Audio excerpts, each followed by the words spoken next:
Right, good evening, ladies and gentlemen. Okay, thank you. First things first, a Happy New Year to one and all. It is the first Cabinet meeting of the new year, and I hope you all had a good Christmas and New Year period. Some of us were better than others. Seems to be doing the rounds at the moment. But you are all indeed welcome to this Cabinet meeting tonight. So the first item on the agenda is the evacuation procedure, and we do have members of the public here who haven't been here before, so I will read it in full. A fire drill is not expected, so if the alarm sounds, please evacuate the building quickly and calmly. Please use the stairs and do not use the lifts. Once out of the building, please gather outside Lloyd's Bank on the opposite side of the road. Exit by the door which you entered the room or by the fire exits which are clearly indicated by the standard green fire exit signs. If you need any assistance in evacuating the building, please make yourself known to a member of staff. Please also make sure that all your mobile phones are turned off or set to silent. I would also advise that this meeting is being broadcast live on the internet and will be recorded for future broadcast. Thank you. That leads us on to agenda item 2, which is apologies. Do we have apologies from any member? All members are here. No. Okay. Any declarations of interest then under item 3 which aren't already published in the agenda? No. Okay. That leads us on to agenda item number 4, which is the minutes. Is everyone happy that I sign them off as a true and accurate record of the last meeting? Okay, thank you.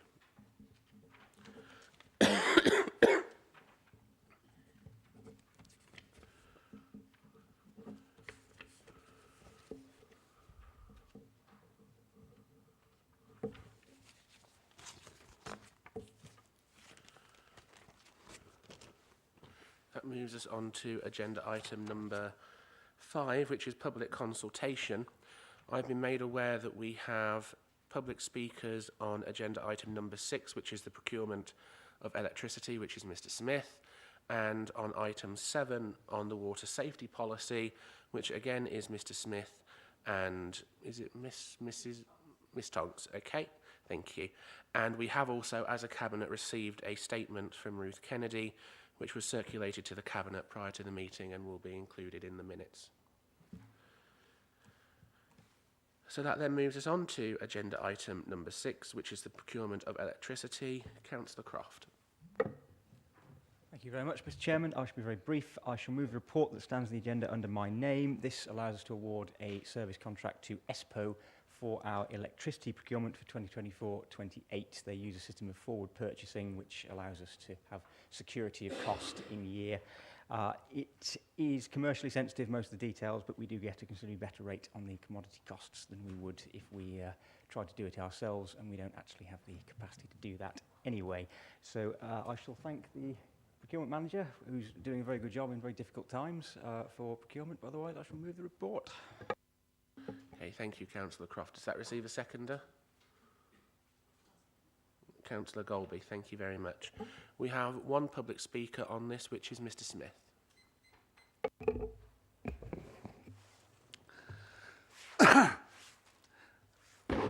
Given the cost of living crisis that we're in, caused by the people that you work for, has the council questioned the legitimacy of the billing company's claims that their costs have increased? They're actually supplying anything for the money they are charging us. Having looked into this, the operating structure indicates that the national grid, which is taxpayer funded, supplies all the electricity and gas to the meter, and the billing companies only charge for the use of their meters, giving the national grid 5% of what they charge the customers for the supply. This being the case, it would explain why the billing company's profits have increased massively. At a time when we, the taxpayer, are being asked to pay more, I would suggest that the council approach the national grid and offer them the 5% they now get from the billing companies. Even if this means installing your own meters, this would save the residents millions of pounds. Thank you. Thank you, Mr. Smith. Any points of clarification on that? Councillor Golby. Thank you. Can I ask Mr. Smith if he knows how much it would cost this council? I said, can I ask Mr. Smith if he knows how much it would cost this council to install our own meters?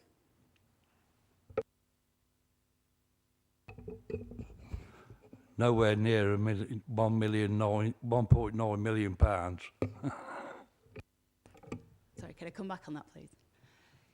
Do you have a figure that you can give us now, as part of this conversation, to say how much it will cost this council to install our own meters, as you have suggested?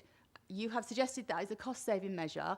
Can you evidence that that is actually a cost-saving measure and how much it would cost?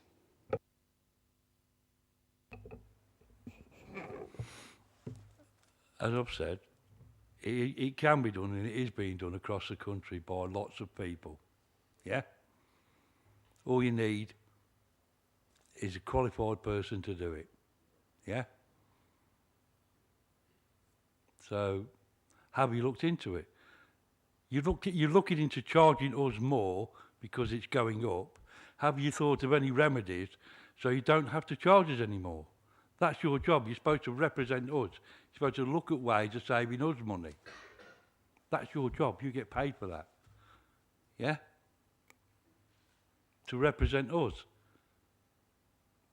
That, I've given you the opportunity. It's there. Yeah? You're supposed to represent us. Save us money. Instead, there's a lot you want to put the bill up again this year. You work for us, apparently. Yeah? Do your job. One final time, Councillor Golby. Thank you. For clarity, you have no figures that can be offered as a cost-saving measure that you've just brought your anecdotal evidence with absolutely nothing to back it up. And when questioned, you have got no actual numbers except what we are going to pay, and yet you are expecting us to then take it on your word that it will be a cost saving, and you have absolutely no clue how much it's going to save us to install our own equipment. Am I correct in what I have just said? You have no figures at all.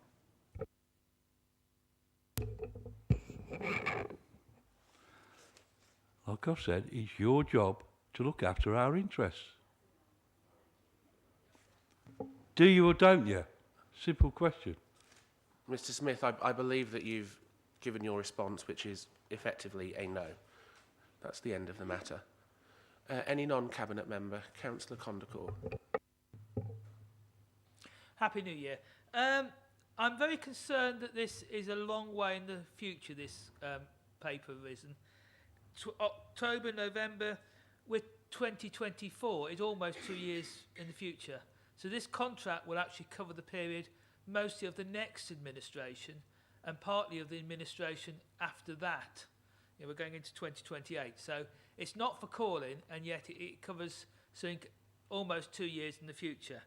I'm also very concerned by the choice of company you're buying your electric from in the future.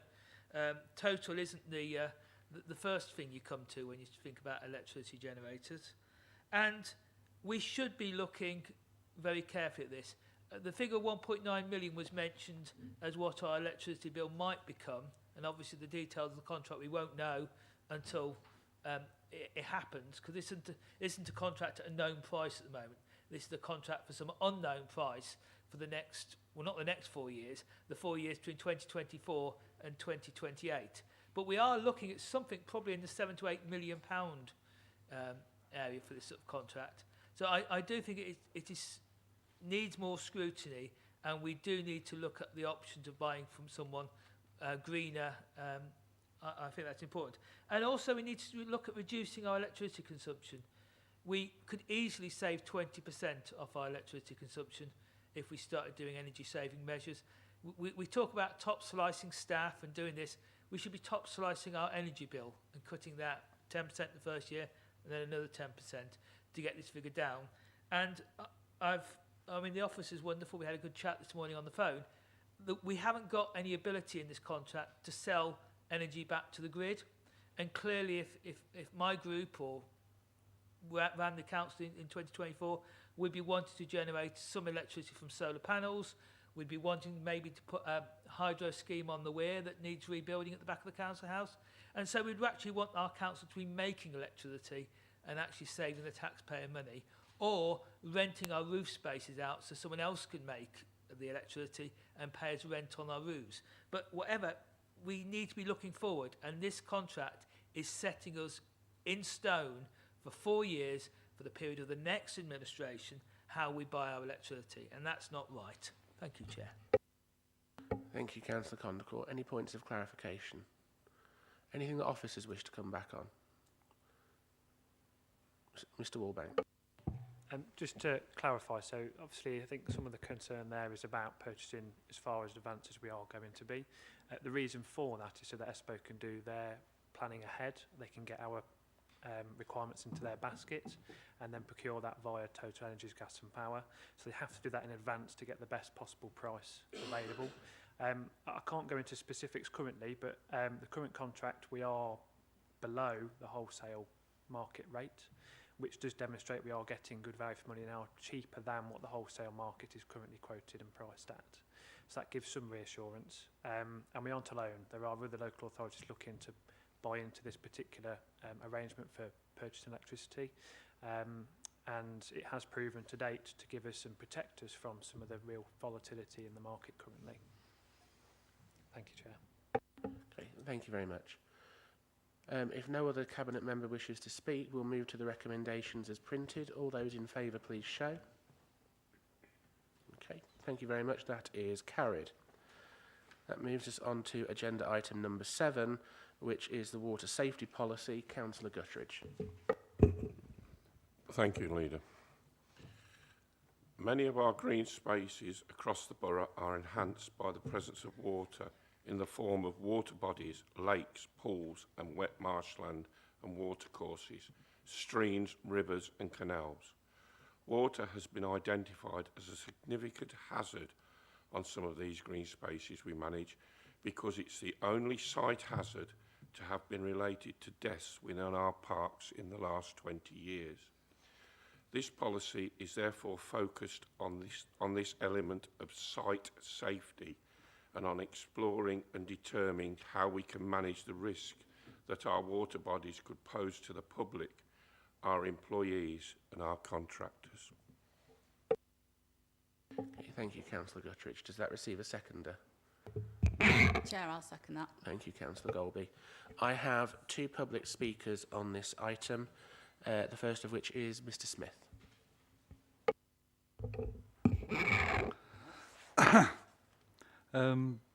Water safety. I think in the borough, there would be, rather than pouring in, the main problem would be pollution. Yeah, 7 Trents are allowed to dump water, dump waste into the anchor. We've had fish dying in local ponds. Yeah, has any of this been investigated?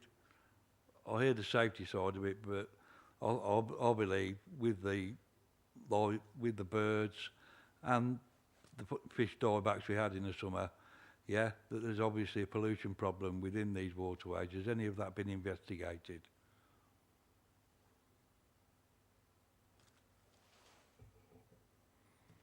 Thank you. I'd like to know. Mr. Smith, this is statements only. You don't get to question Cabinet. It is a statement only. That moves us on to... sorry, any points of clarification on that?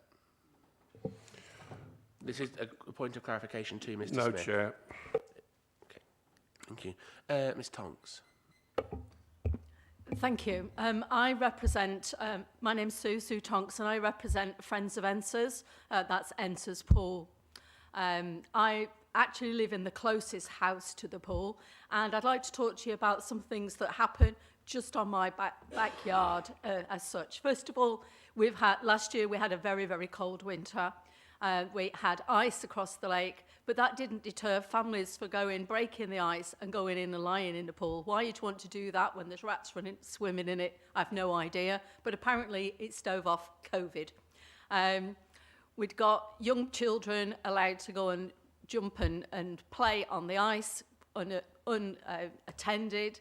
And it was a difficult situation. During the summer, in the hot periods, and of course we're going to have more and more hot periods, we have hordes of young people, primarily young people, but many families as well, coming to the lake, drinking heavily, smoking through canisters, and then when it gets really, really hot, they've had a lot to drink, is they actually jump in. Either they go in the pool to cool off, or we've seen lots of them tombstone it into the pool. The pool is 30 feet deep. It's very, very cold, not only in the winter, but also in the summer.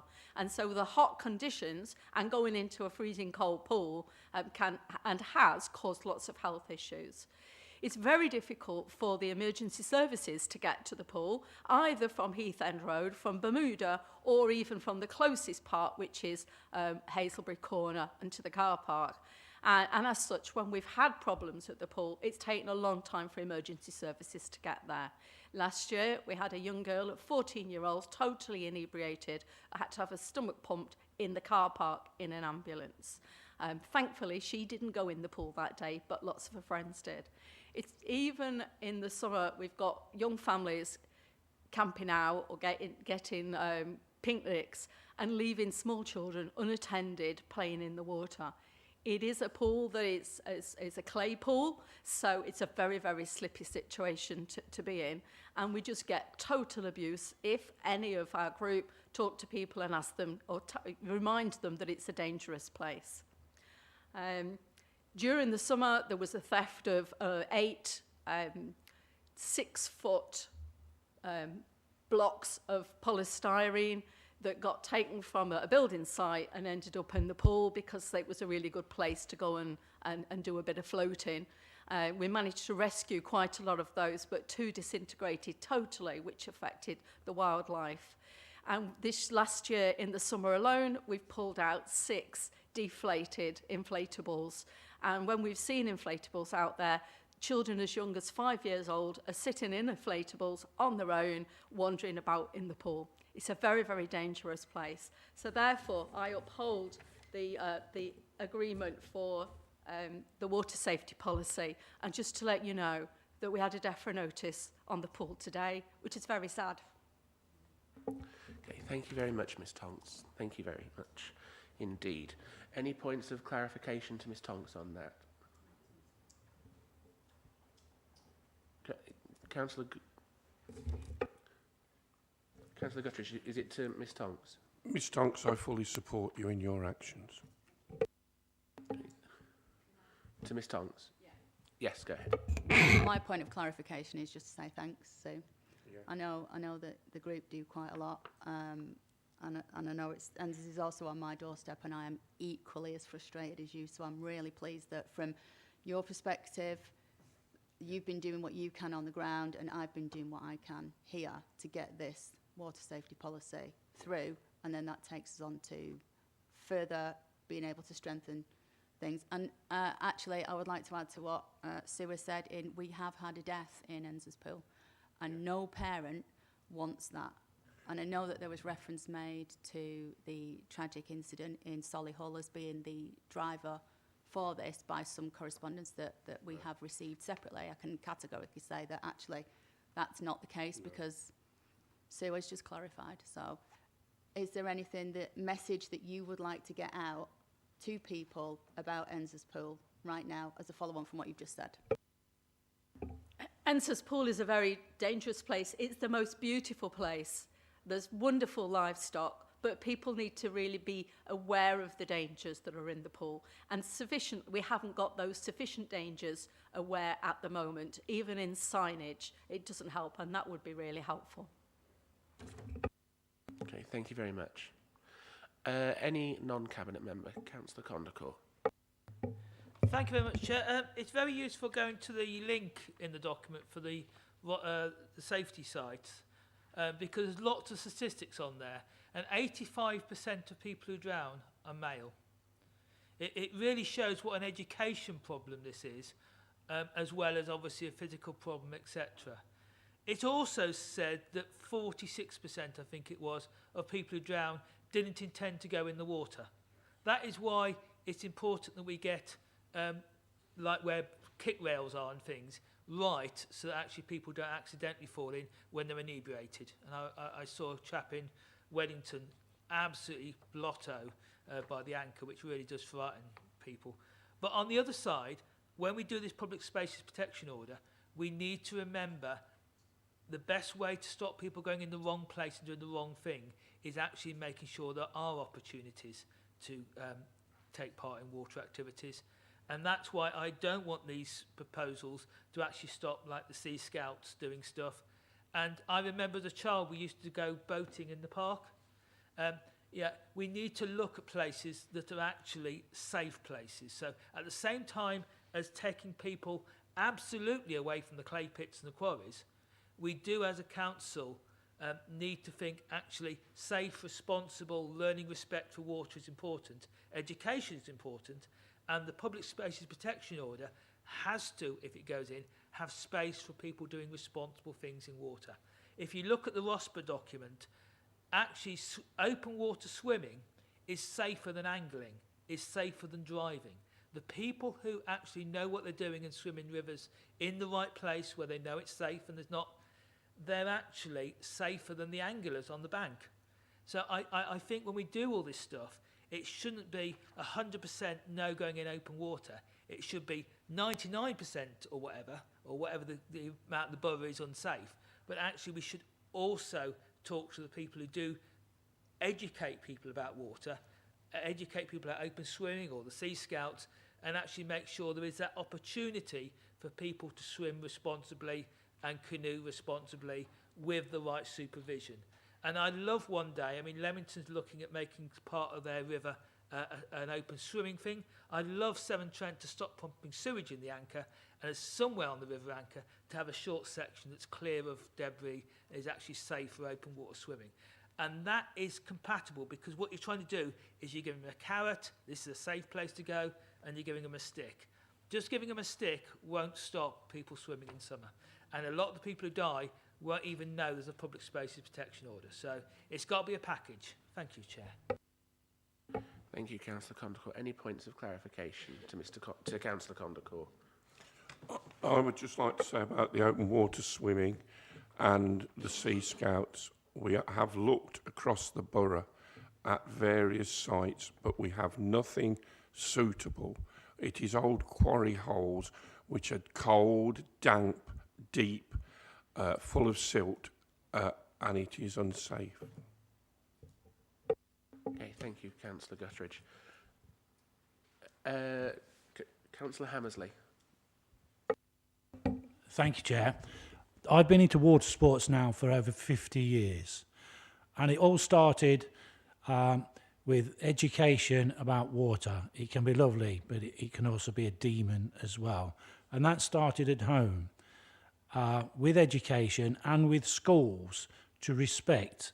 Now, there is in this policy now, which I have looked at, all these pools are going to be assessed, but extremely difficult to put into place people who are irresponsible with their actions.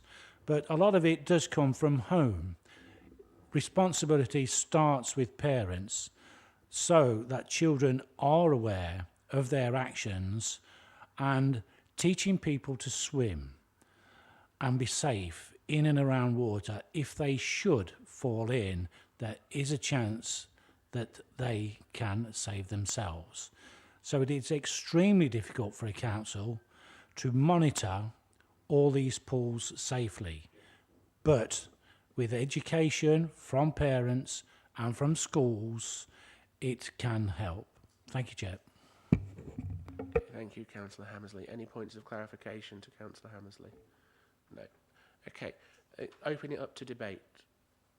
Councillor Guttridge, did you want to come in on the debate? I just want to come back at the end. Okay, I'll bring you in at the end. Councillor Golby. Thank you, Chair. Part of this is, and again, this is something that Sue and I are painfully aware of, is she alluded to it before, is the abuse that we receive. As local residents, it's no fun having your nice beauty spot that is on your door turned into an absolute circus, which happens frequently at Ensors, I have to say, particularly in the summer. But unfortunately, because there is currently nothing that we can do in an enforcement way, we can't change that.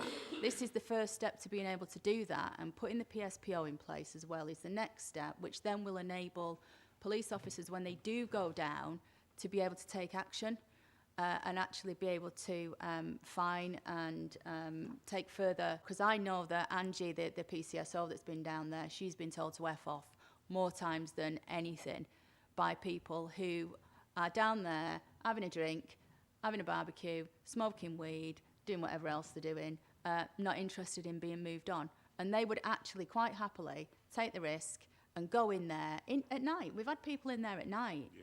It's beyond ridiculous. And it's just seen as, oh, nothing's going to happen. My fear is that somebody is going to die. Yes. And it's a genuine cause for concern, and it's only got worse over the last few years. COVID times was particularly interesting, especially when the weather was good. But I do have a genuine fear that somebody in that pool is going to end up dead. And that is why I couldn't in good conscience not do something about it while I'm here with the ability to try and push those things. It's really concerning that we're having to take this action, and as again Sue alluded to, sometimes there are children in there that are like literally toddlers that are just left to their own devices. And again, we get the police down and there's no action they can take. This is, again, a warning to parents. The stuff that is in that pool is absolutely disgusting. The stuff that's just underneath the surface of that pool is a risk to your child. Why are you putting them in there? And they will still do it. We've had the wildlife disturbed. We've had the swan's nest damaged. And Sue again alluded to people breaking the ice. That's true. We had a group of people travelling from out of the county, I will say, to Ensors Pool to do a ritual dip every Sunday morning. And that went on for 6 to 8 weeks. Yeah. And it was unbelievable. Unbelievable. And the police could do nothing about it. And they were naked as well. That was quite interesting. But we've put up with all sorts in Ensors, and this is a good first step to actually now formalising action that can be taken against people that are in there risking their lives. And I'm glad that this is happening, so I'm happy to second. I'm sorry, Ms Tonks, you've already spoken under public speaking, but I can see you nodding earnestly at almost everything that Councillor Golby has just said. Before I bring Councillor Gutteridge in, I wanted to say a few words.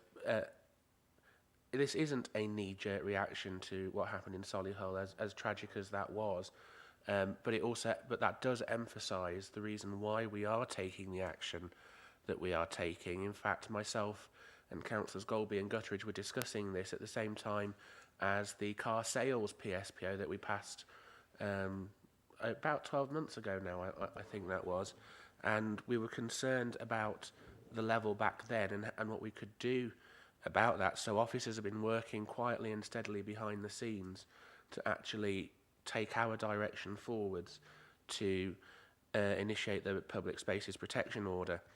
And the last thing that anyone on the council across the chamber would want is a death on council-owned land. And it's important to remember as well that you don't know what lies beneath the surface.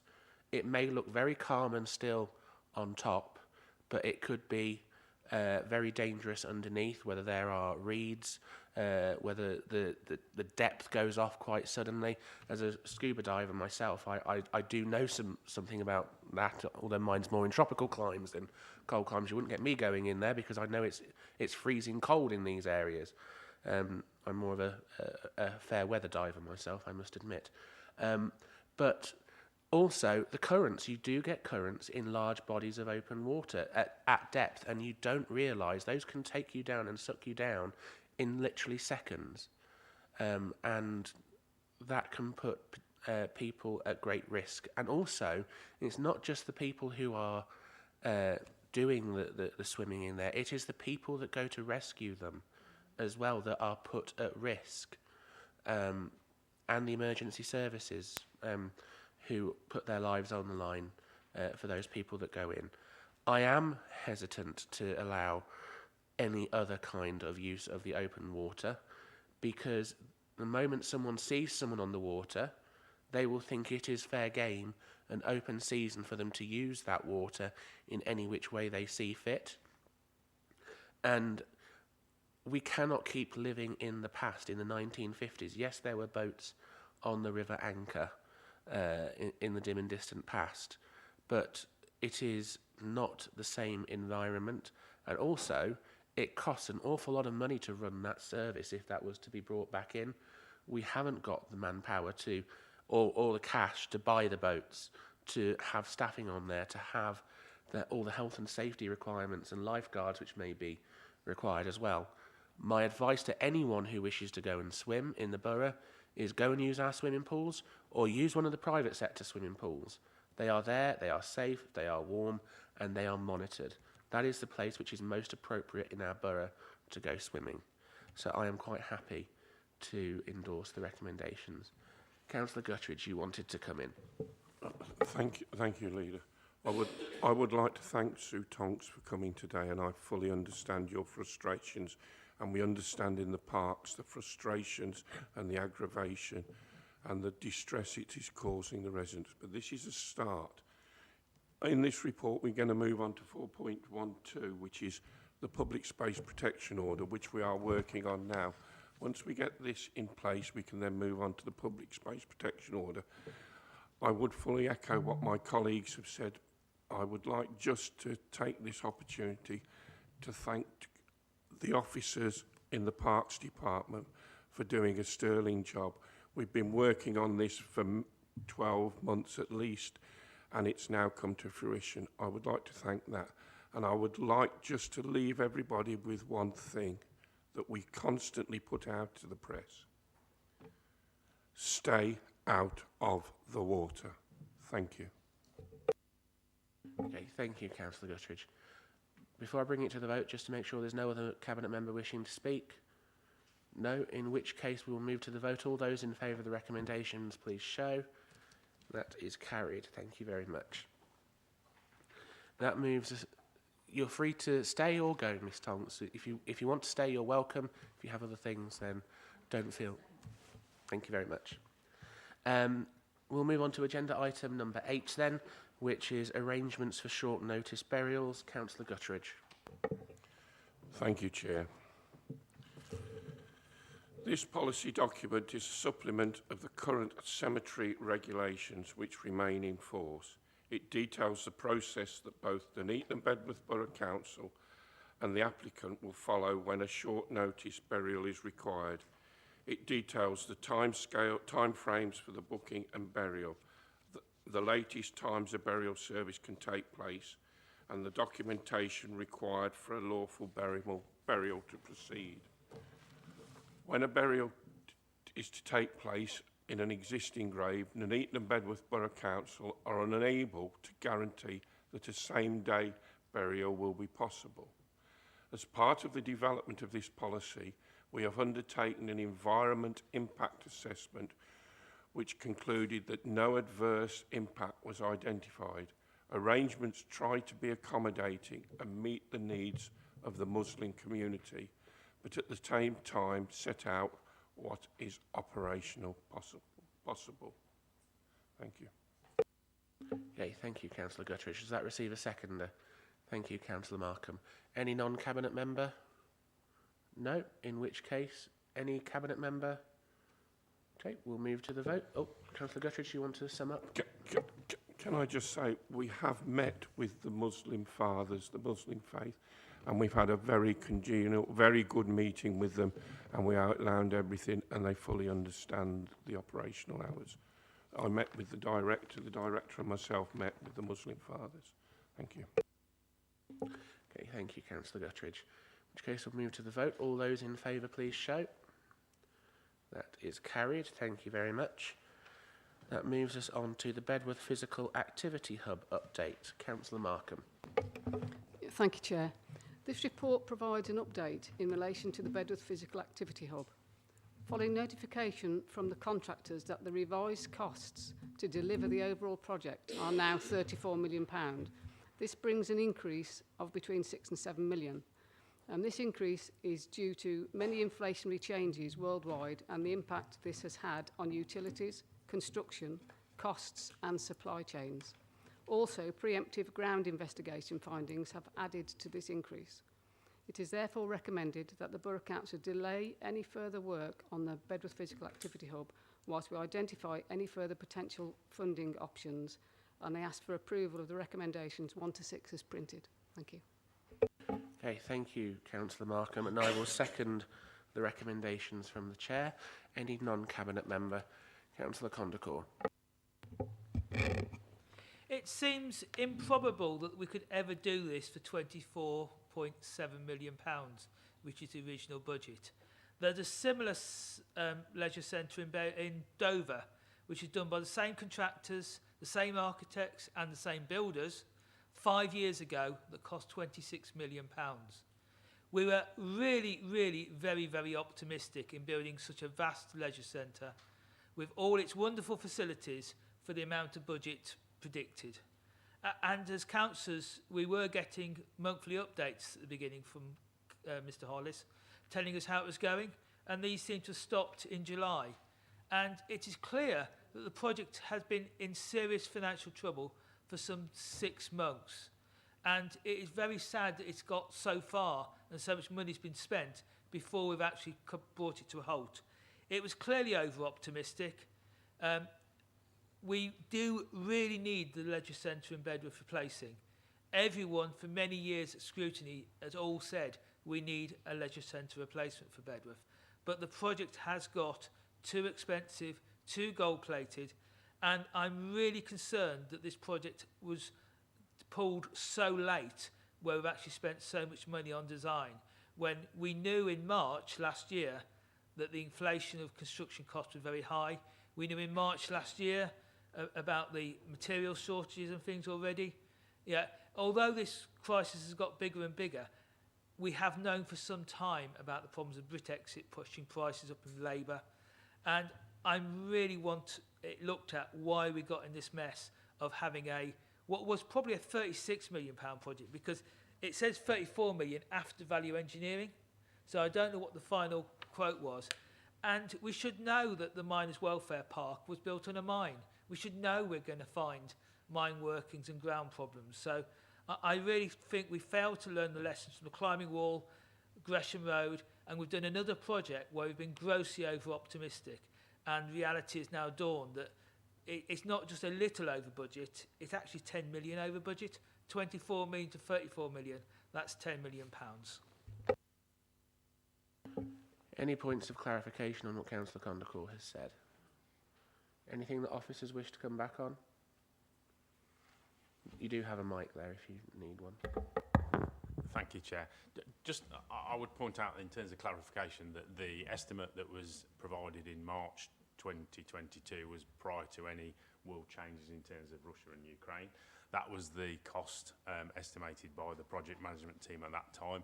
And in terms of the cost that we've recently had, which was prior to Christmas, that was again based on the costs for REBA stage 4A and 4B. So there is a process to follow in terms of REBA and the stages, and we have to follow those in terms of making that process. So there wasn't a known funding gap until the contractor provided their CSA in late October, early November, at which time then we were doing the value engineering.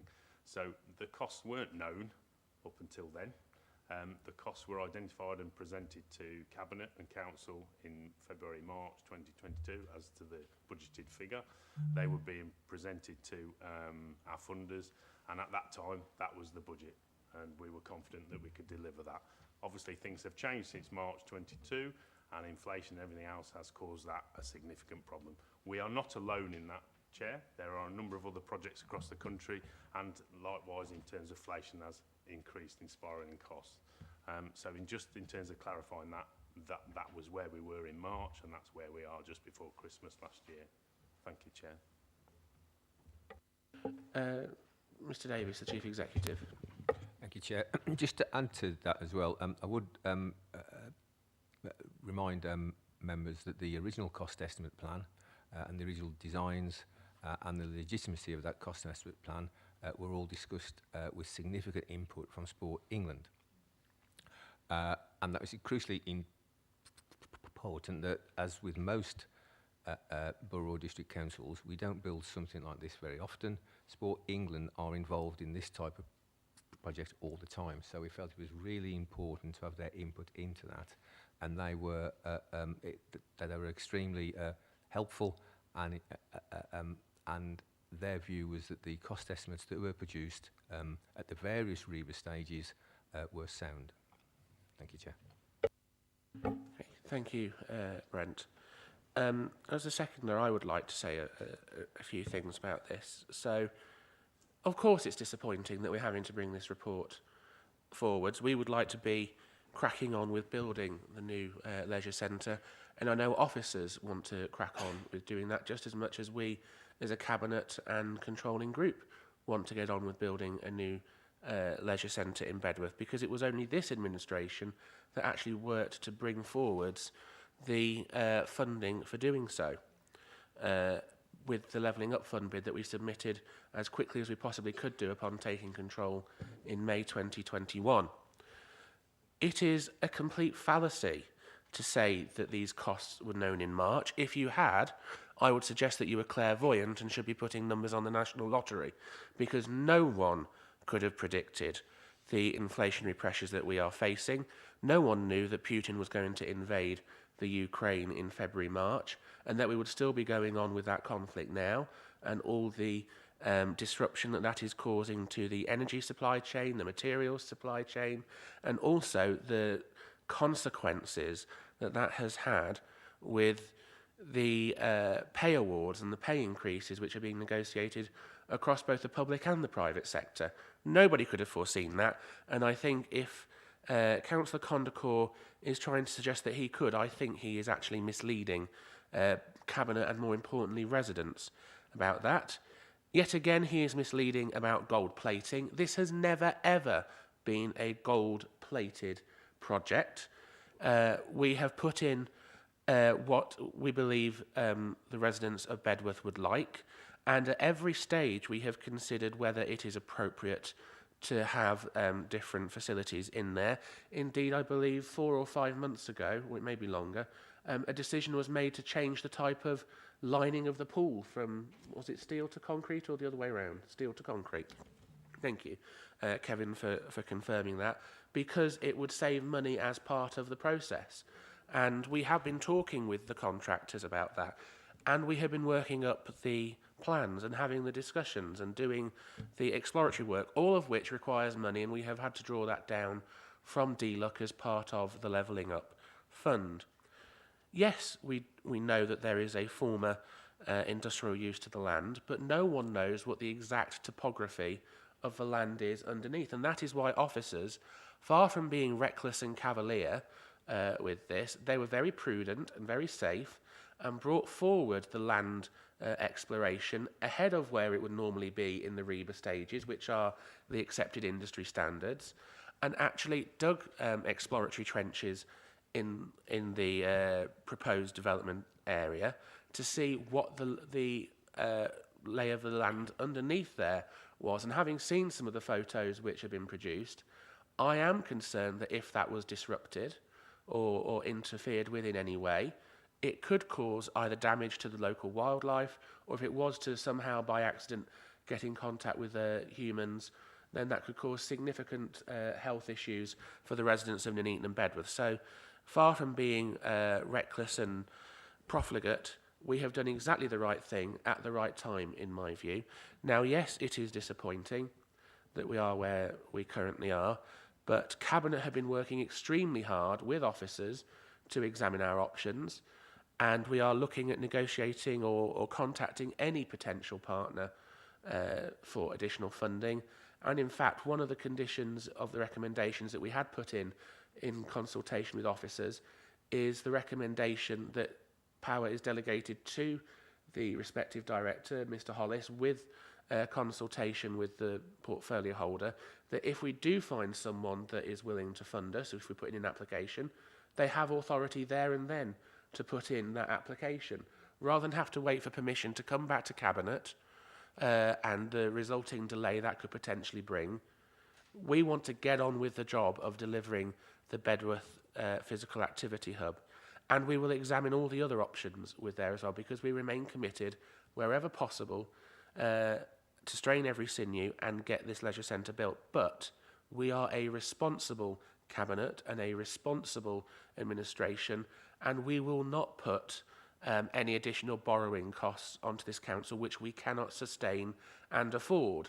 And that is something that the member opposite has been banging on about for successive meeting after meeting, completely erroneously, because we have never ever committed to borrowing that we couldn't sustain. And that is exactly why we have listened to professional advice that if we were to borrow the remaining gap, it would be unsustainable on the budgetary pressures. So we have done the responsible thing at every single step of this process. And to say otherwise is misleading residents and actually scaremongering, which I think is the worst and lowest form of politics. So, any other Cabinet member wish to speak? No? In which case we will move to the vote. All those in favour of the recommendations, please show. That is carried. Thank you very much.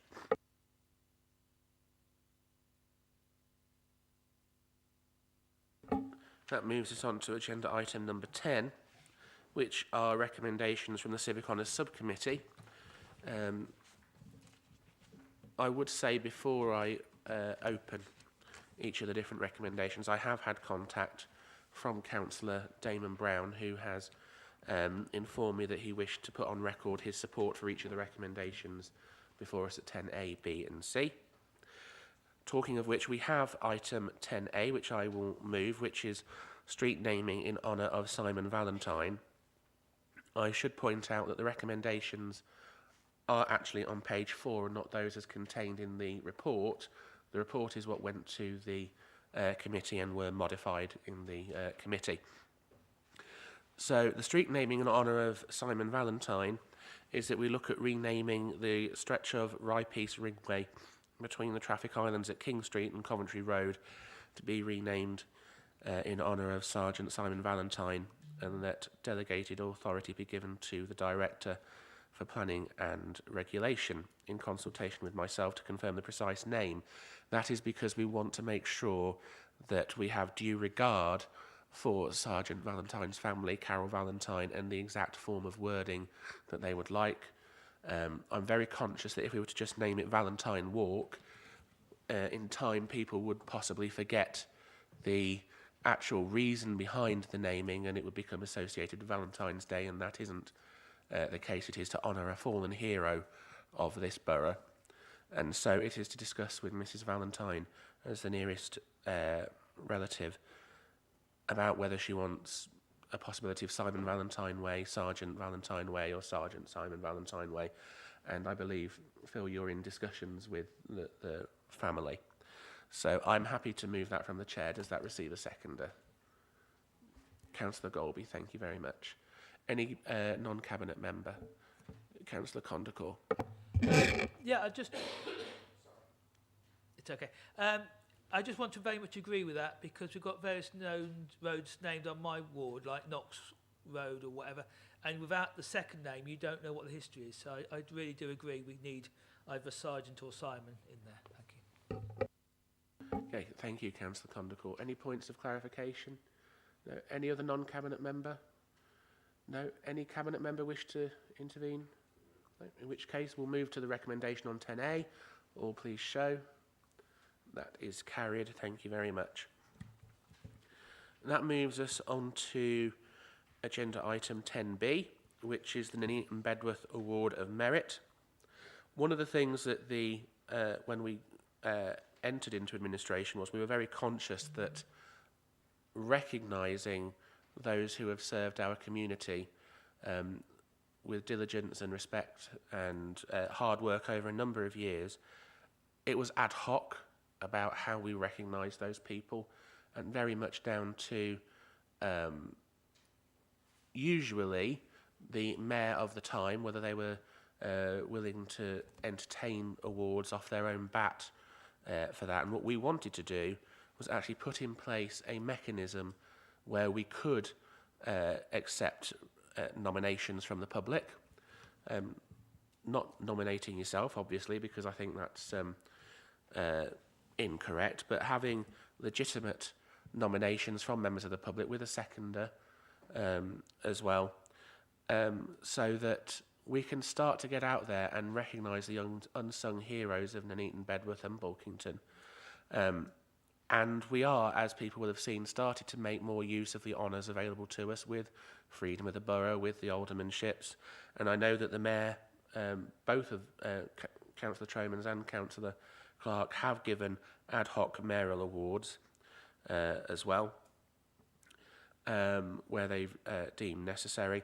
And so this is actually putting a honours system for us, for want of a better phrase, into a formal policy so that it can be utilised. And the idea is that particularly the nominations that come from the public will then be considered by the Civic Honours Subcommittee, and then they decide on the level of honour, whether it is an award or whether it is something which is more borough-wide and might deserve a higher borough recognition, which we are able to do and which we will actually see under item 10C, which we will come to. So I'm quite happy to move the recommendations because I believe it is a step in the right direction to actually restore civic pride in our borough. And I know that those who have been awarded at various levels have actually been really honoured with a small h by their receipt and humbled by the fact that they have been acknowledged as such. Indeed, we have lost recently one of the honoured with the late Alderwoman Diana Hawkes as well. So, and I know for a fact, having spoken to her at the award ceremony, that she really valued that recognition during the time that she had. Does that receive a seconder? Councillor Golby, thank you. Any non-cabinet member? Okay, thank you. Any member of cabinet? Councillor Golby. I'd just like to say that we will, in previous terms when we've spoken about civic honours and awards, we've actually been pilloried online for doing this. Now, I actually think it's a really important thing. I think civic pride has been lacking for a very long time in our borough. And we need to encourage people. There are a lot of people, I mean, Sue, you're one of them. There are a lot of people who are totally engaged with the community. They do their bit, and we should recognise that. People like Sue are the unsung heroes of our borough. There are a lot of people who do things that just go unnoticed, but they're only noticed when those things stop. And I think this is a nice way of actually recognising people who do go out of their way and do put a little bit back in. And I would like to encourage people to get involved in their communities and also the wider borough of Nuneaton and Bedworth, because we do need people to start getting a bit more civic pride in the area. And then when that happens, it lifts everybody. So yeah, I'm quite happy to start proposing these sorts of things and start getting people recognised for the work that they do behind the scenes to make our borough that little bit better. Thank you, Chair. Okay, thank you, Councillor Golby. Any other member? Okay, we'll move to the vote. All those in favour of the recommendations, please shout. Thank you. Putting your hand up there, Ian. It looked like you were voting at the same time, just at the time we were voting.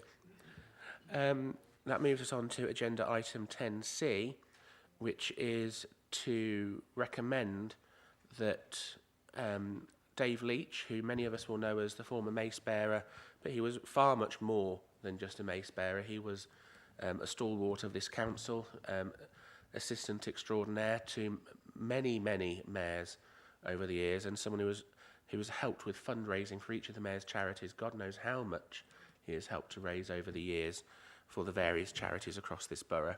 And he dedicated 27 years of his life, off and on, because he did come back after retiring once.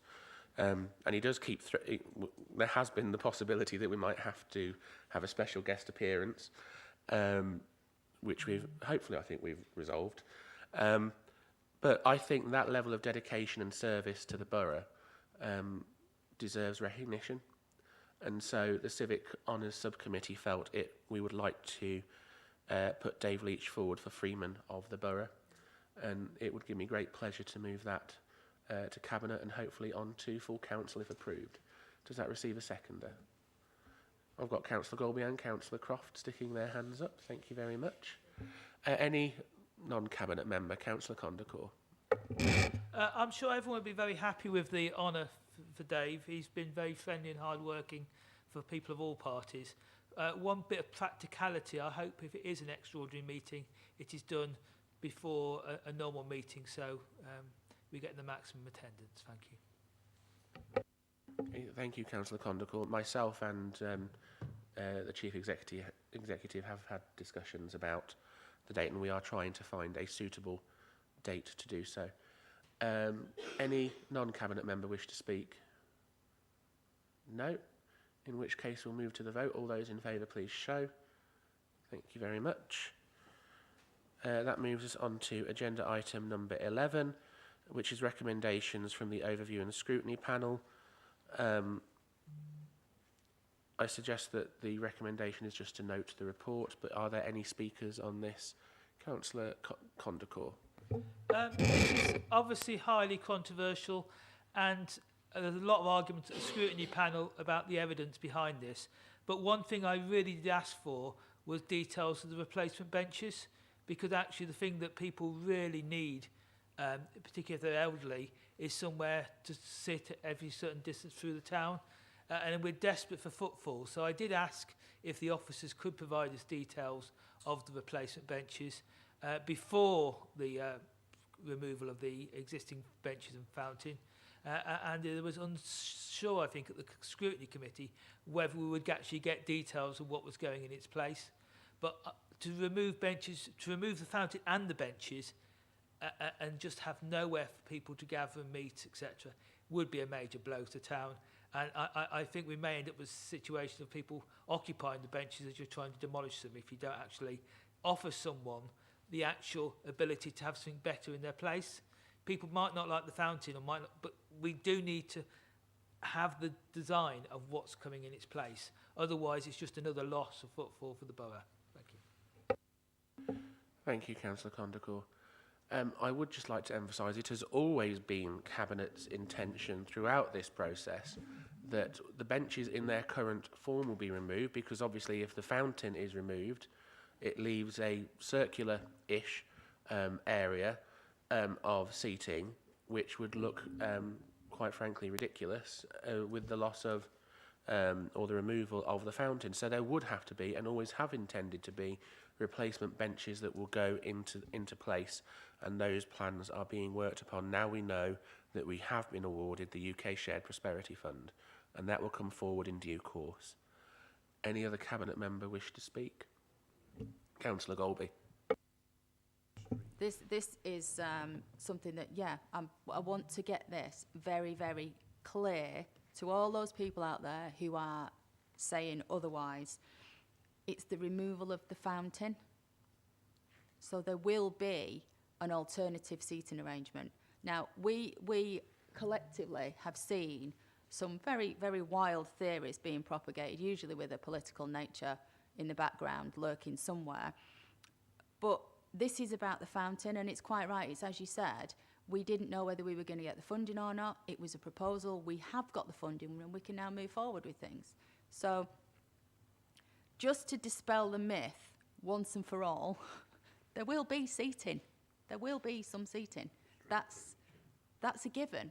And that was something that actually a criteria that we put on before it all started getting all airy-fairy and out there and everybody started kicking off about things. We'd already decided that that was going to happen. We want it nice out there, and it goes back to what I was saying before about civic pride. We want to put some civic pride back into the town, and this is part of doing that. We want to improve things, not make them worse. So I would really like people to stop spreading these stories, and if they've got any queries or any questions, just ask. Don't rely on the gospel according to Saint Facebook, because it's not going to happen. Talk to us. I'm at the end of an email. Thank you. Yeah, thank you, Councillor Golby. Any other member? No, in which case I'll let you come in as a councillor, Councillor Hammersley. Thank you, Chair. It's always been mentioned that once the fountain is gone, the design and structure was to be agreed afterwards to replace what is there now. Thank you.